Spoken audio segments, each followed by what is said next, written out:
Welcome to the JTV Caribbean News. I am Sean Rose. After a delay of 4 months, the British government, through Governor Christina Scott, has given approval to the 2016 budget of the Government of Anguilla. Governor Scott signed the 2016 Appropriation Act on April 6, 2016. The act was passed in the Anguilla House of Assembly on December 10, 2015. According to a press release from Anguilla's governor's office, the assent follows a recent exchange of letters between Minister Doddridge, Minister for the Overseas Territories in the UK government, and the Chief Minister Honourable Victor Banks. In those letters, Anguilla's Chief Minister Banks submitted a medium-term reform program 2016-2018 prepared with advice from the International Monetary Fund and the terms of reference for a governor-appointed financial advisor to be based in Anguilla's Ministry of Finance. Minister Doddridge says further work would be needed to review forecasts and plans for 2017 and 2018. Discussions will also continue between the government of Anguilla and the UK on plans to create a resilient and stable solution to Anguilla's banking difficulties. Cayman Islands opposition and independent spokesperson say the Premier Alden McLaughlin's latest political stunt is putting Cayman's democracy at risk. A special meeting of the Legislative Assembly on April 13th had to be adjourned as most members of the government bench stayed away from the House, preventing a quorum from being reached. Cayman 27's Joe Avery reports. This House now stands adjourned until 9 a.m. on the 25th day of this month. Opposition and independent members showing their outrage after Wednesday afternoon's special session was adjourned. I am fighting to maintain your democracy. They are fighting to take it away from you and turn it into a dictator. East End MLA Arden McLean addressing the gallery as police and the sergeant-at-arms dispersed the dozens of onlookers. I've never seen anything like this in my life. This is an indictment on the entire country.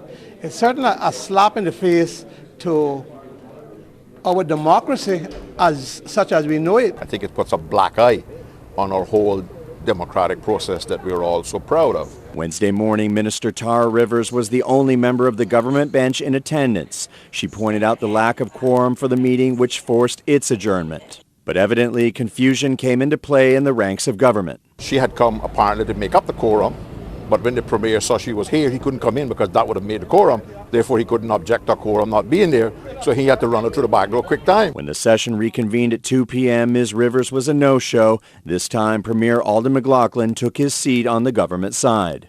I wish to draw it respectfully to your attention that there is not a quorum in the chamber. Northside MLA Ezard Miller called the actions of the PPM-led government childish. The fact is, the process of the Legislative Assembly has to be followed.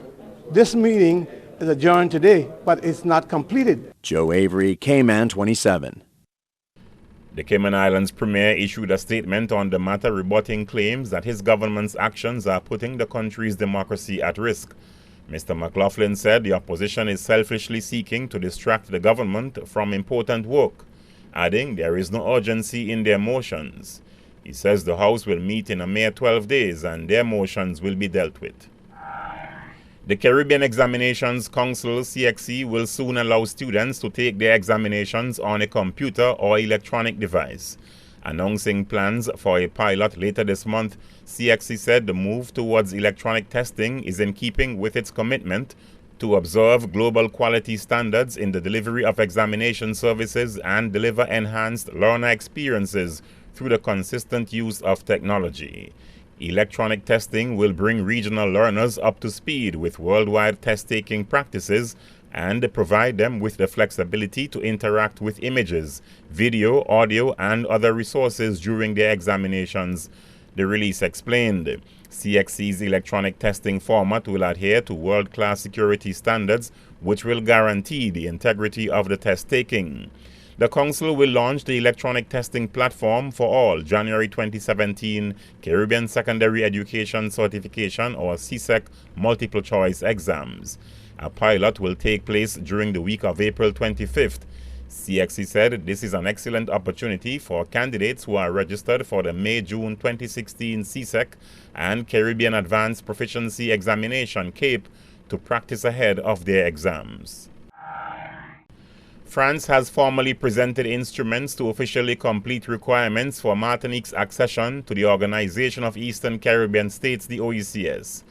Philippe Signorin, Deputy Head of Mission from the Embassy of the Republic of France, officially presented the instruments to the Director General of the OECS, Dr. Dedicus Jules, during a formal ceremony on Thursday, April 7th, at the OECS Commission headquarters in Castries, St. Lucia. The French government officially expressed great pleasure in presenting the formal approval instrument of the agreement, saying it's a great day for Martinique and for the French government. Director General of the OECS, Dr. Dedicus Jules, expressed jubilation for Martinique's official confirmation of accession to the OECS. He said, "We would like to express our deepest appreciation to the French Republic for assiduously pushing this through the legislative processes required for its proclamation." Jules added that we would also like to recognize the historical commitment of President of the Executive Council of the Territorial Authority, Honorable Alfred Marie Jean, who has consistently advocated the integration of Martinique into the family of the Caribbean.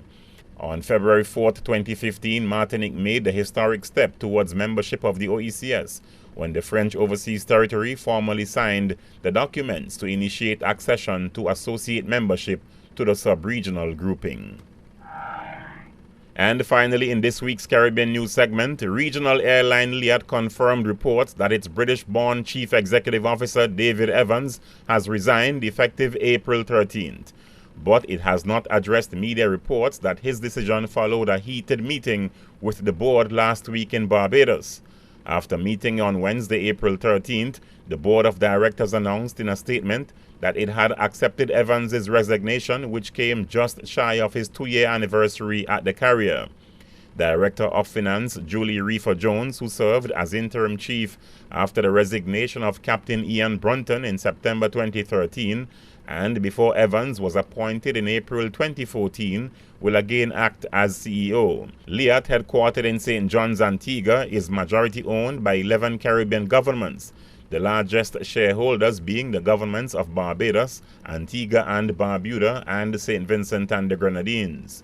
Liat has been under enormous financial pressure due to unsustainable losses and expenses, and Evans, a former British Airways executive, was appointed some 2 years ago in the apparent hope that he could turn the financially troubled airline around. However, neither Liat's poor reputation with both locals and visitors to and from the Caribbean, nor its finances have improved. That's it for the JTV Caribbean News. I am Sean Rose. And coming up next on JTV News.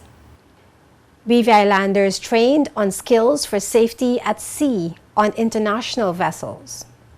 Former Managing Director of BVI Ports Authority, Claude Skelton Klein, takes government to court claiming reasonable expectations that his contract would be renewed. And 8 finalists advances to the Gen Y Factor talent competition.